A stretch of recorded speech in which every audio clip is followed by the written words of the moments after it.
ఉగాది పండుగ పల్లెకు నిండుగా సంబరమే తెచ్చింది ఇయాల.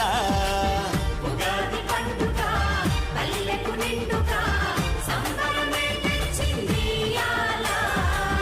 పల్లె జనులతో పంచాంగాళ్లతో కొత్త ఏడే కదిలొచ్చేలా. పల్లె జనుల